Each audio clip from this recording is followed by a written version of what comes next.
Hi, I'm Laura and welcome to Book Bubbler. It's been a couple weeks since I've been here. Sorry. Also, don't need glasses right now. Hello. Here's my face.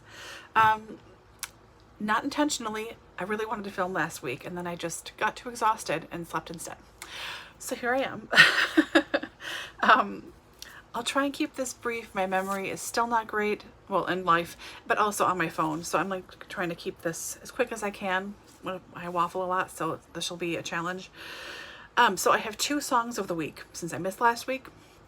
And they're both 90s hits. Not that my stuff is not typically 90s anyways, but they're both from the 90s in honor of the Now That's What I Call Summer Readathon that's happening this month.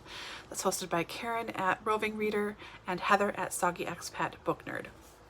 So I have Call and Answer by Bare Naked Ladies. Love this song. Really great. And then this one, close to my heart, early 90s, middle school, Belle Biv DeVoe, Poison. Love Belle Biv DeVoe. Love BBD so much. So enjoy some 90s jams. Well, Call and Answer is not really a jam so much as a thoughtful, have a cup of coffee, stare out a window and think kind of a song, but you know, Poison's a jam for sure. Okay, let's jump right into the books, shall we? I finished 1, 2, 3, 4, 5, all ebook, all fluff, because when my brain is full, I can't handle anything that's not just entertaining. So this one I read an ebook of, but I do have a copy of it. So we've got a Doctor Who book with Martha and number 10. This is The Pirate Loop by Simon Guerrier, not sure, but they're looking for their next adventure. And Martha says, whatever happened to the Starship Brilliant, this spaceship here? It's one of those mysteries that is just sort of out there. No one really knows what happened. So they jump to a few days before the last known location and try to figure out what happened, if they can save anybody or anything. And they figure out that the bottom half of the ship, where the engines and the crew are, is in a different time loop, time zone, something, a different time space thing than the middle and upper decks, which is where all of the guests are. And it's because they have this experimental time-space hyperdrive, something or other is causing this confusion, and because of where they were parked, sailing, where they actually were, and then this drive that they kicked into effect then, it like split the ship. So, and there's also badger-faced pirates that come and are trying to invade the ship. They're looking for something, not sure what, but are there more of them? Are there just these 3 badger-faced pirates? Don't know. So it's interesting. It's fun. Any of these Doctor Who books are just a good time in general.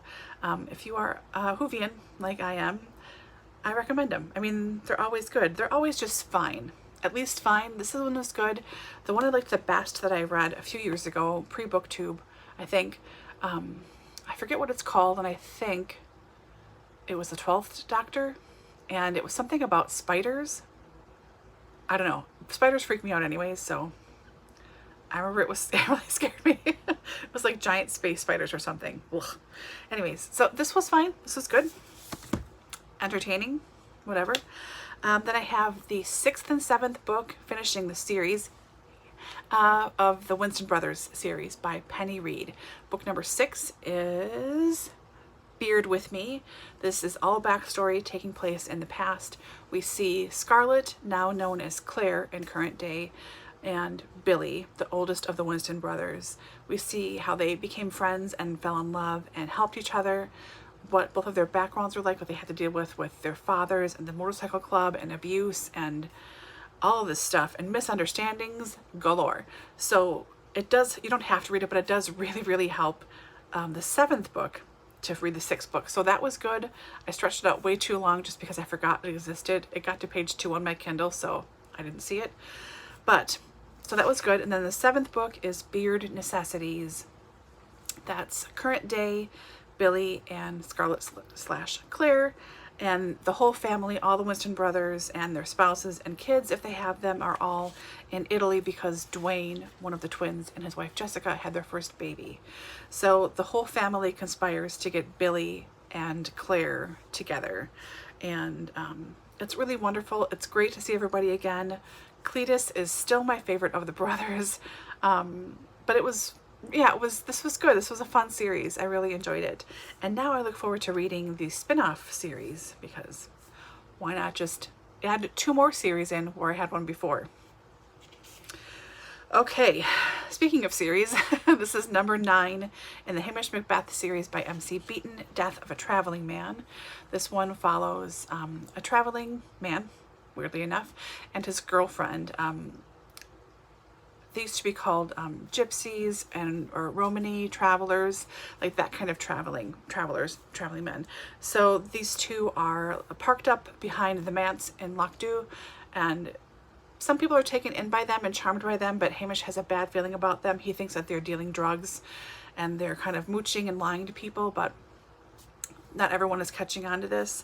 And the girlfriend leaves, and then shortly afterwards, the guy is found with his head bashed in his van. So Hamish, of course, has to investigate, and it kind of goes all different places. It's misogynistic, sure, not any more than any of the other books in this series. Again, this were like 35 years old, so give it a little grace maybe, but not, I don't know. Yeah, just enjoying the reread of this series. Nothing great here. I didn't remember who did it. I thought I did, but I was wrong. And I just like seeing Hamish and Towser, his dog, and Priscilla and the crazy town people again. So fine, just fine. And then the last one I finished is book 1.5. So it's a novella in a series I haven't started yet. This is by Eloisa James. This one is Storming the Castle. It's in the, I don't know if it's called Fairy Tales series or the Happily Ever After series. It's both places, so whatever. This one, Storming the Castle, I think her name is Philippa. She has been engaged most of her life, or at least trying to be engaged to Rodney. He's been in love with her since she was 5 and he was 6. She's been indifferent to him. So the banns are being read. The last one has just been read. They're getting married in a week's time, I believe. And they sleep together for the first time. And the book starts just after they sleep together, and she's like, that was a mistake. I don't really even like him. What am I doing with myself? Like, I have to get out of this somehow. And she hears about how there's a castle a couple of towns over that the baby, the baby, is very ill and might not live. And she has spent most of her summers following her uncle around the country. He is a country doctor. So she says, I know how to help this baby. So she runs away from home, leaves her father a note, makes sure that she is seen boarding a carriage taking her out of town and I think towards London. And then she gets off like a stop away, changes clothes and her appearance, and comes back to the castle and gets hired as a nursemaid. Saves the baby's life, falls in love with the butler / major domo of the castle, who is the half brother of the prince, the adult prince. But because he's a bastard, he can't really be anything in life. So she tells him that she's really a lady. They're not good. He's not good enough for her. Blah, blah, blah. Misunderstandings. Happy ever after, of course. So that was good. Kind of fun. Interesting. I like that Eloisa James's characters, from what I've read so far, the women are believably feminist, if that's the right phrase. Yeah, I just enjoyed it. It was good. So now I can, I think, hopefully start the series officially. There's 2 or 3 Eloisa Jameses I have now that I had on hold on my library for a long time in the e-site, and the copies weren't available in the system anywhere. So they all sort of came again at once, or they re-upped the licensing or whatever. So I have a bunch of them on the go right now. So that's kind of fun too. Anyways, that's where I'm at for books read. I think this takes me up to 7 books for the year so far, which isn't terrible. I mean, I wish it was more, of course, but what are you gonna do? Yeah, what I'm still reading now, I started the next Hammersmith Bath book. I have those couple of Eloisa Jameses I've just started. I couldn't even tell you the titles of them or anything. I'm working on Atonement by Ian McEwan. This is the first book in the Double Booked Co. book club, the first pick. It seems like most people have DNF'd and bailed on this book. I think there's maybe 4 or 5 of us still reading. So far I'm liking it. but I get the bails, totally get the bails, totally legit. Don't read a book you don't want to, absolutely not. So it'll be interesting to see what we talk about at the end of the month when we have our discussion. So working on that, and otherwise, it's just been kind of crazy. So the overwhelmingness of my life is mostly my own doing. And because I am a people pleaser and I like to help people a lot, I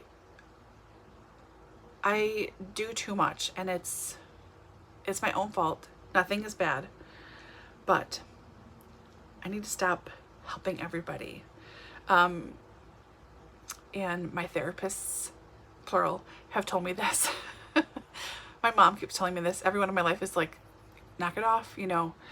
Have been saying this to me for the last 6 months or so, and I just keep ignoring everybody. Hello. So I am doing my best at not getting overwhelmed. I did change my schedule for work, which is really good. I haven't felt the effects of it yet, but it's been nice. So now I just work 2 days a week, sometimes 3, depending on, I take work every other Friday, essentially is what it is.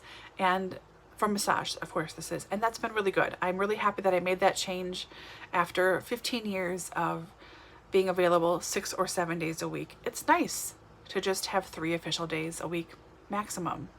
Sometimes a 4th if I have my one client who still is not retired, still has a day job, she comes on the weekend. But so that's been nice. It's just been trying to catch up with the rest of my life from last year that is causing all the chaos. So that's that. I am still working on my big unhaul project for the year. So I have split all of my books into read and unread. And then in my unreads, I'm doing fiction and nonfiction. So there are piles everywhere. Like you can't really see, but like there's one stack of nonfiction around my TV. Stack there. This whole bed next to me is covered in piles of books. Almost all of them are going. So I have just over 100 books I'm getting rid of right now. And I need to pause in my unhaul project so I can process and get rid of these. So I have space and whatever. So I finished the A's and B's for author last name for fiction. The shelves in this room will become only fiction, TBR. The shelves in my living room will be Book of the Month Club, which will be on that vlog that I haven't uploaded yet from Mid-Month Book Bash. Oops. So you'll see that, but everything in the living room will be nonfiction, TBR. I will have to do some stuff in the basement in bins still, but I'm hoping I can get rid of quite a few books, like a few hundred books, if I really can, to make more space. So I have to pause working on the C authors till I can get rid of all these books on the bed. And the books are going to be taken out of my library thing catalog where I have everything listed. I'll ask a few friends, text them pictures of the spines. Do you want them? And if not, check paperback swap to see if any of them need to go back online, if I got them from there, or if there's a wait list, a wish list for someone who's wanting that book, I can mail it out right away, no problem. And 4, the rest of them are going to be going to half price to be sold. So that all takes time. I haven't had the time or mental capacity to deal with that yet, but hopefully this weekend I'll be able to start tackling that. And yeah, that's been pretty much it. So I hope you have all been doing well. I will hope to be on the regular with this again. That will be great. And yeah, I've missed seeing you guys and checking in. I'm going to try and start leaving comments on people's messages because I really miss you guys. I'm sorry. I get distracted and tired and go, I shouldn't do that anymore because I love and adore you. So, okay, going to wrap it up and wash some dishes. Yay. And I will talk to you guys very soon. Bye.